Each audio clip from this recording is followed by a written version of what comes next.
production. What is poppin'? We're going to continue with these crypto related stocks today. We're looking at Hut 8 mining here. So this one has been a pretty dominant miner in the space. You're seeing them get uplisted to the NASDAQ, which, you know, with the names like Galaxy, Hive, what else we got there, WonderFi, all these other crypto related names, they're not yet listed onto the NASDAQ.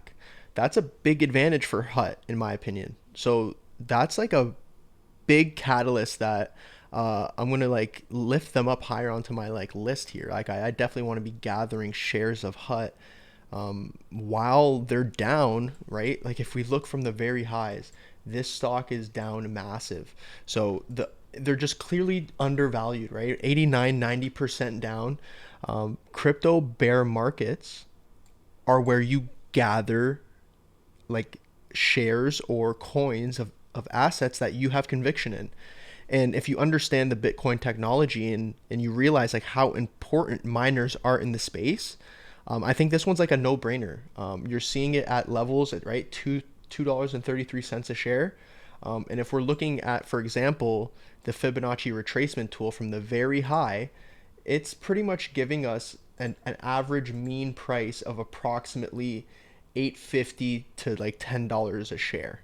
So that's like a 4x, 5x from here. Now that's just a Fibonacci retracement tool, but like what we're looking at here potentially, if we zoom out and we look at the weekly time frame, we could potentially be having an inverse head and shoulders shaping up with this 340, $360 range being our resistance. Now, I like the looks of that. That could be a potential area where we're going to come like try to break this area down. So like the way I like to think of an inverse head and shoulders or simply just supply zones is right now there's a high amount of shares at this level, right?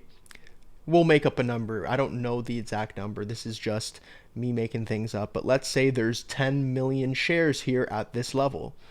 Well, it's going to take time for us to break down that level here. As you could see, this time might take out 1 million shares. We come back down, this time it might take out 2 million shares. So now we're sitting at 7, right? We come back down, we revisit again.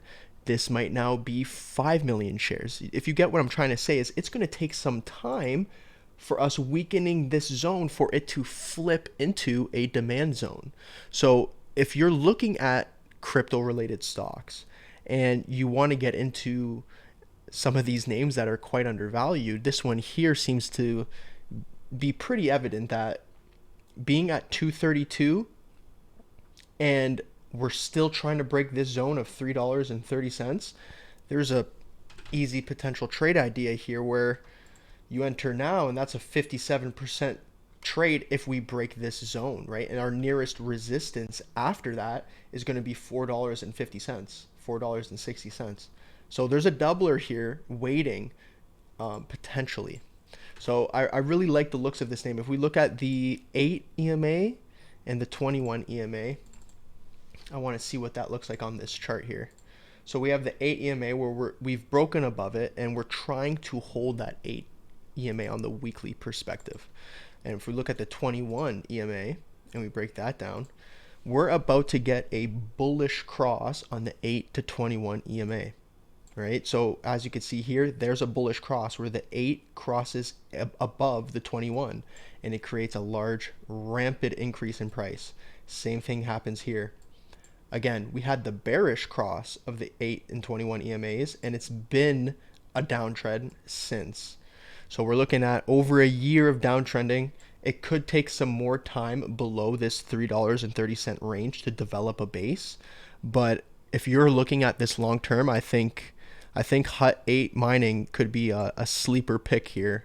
And if you're Canadian, they're on the TSX, which is just even better. So that's the breakdown for today. Peace.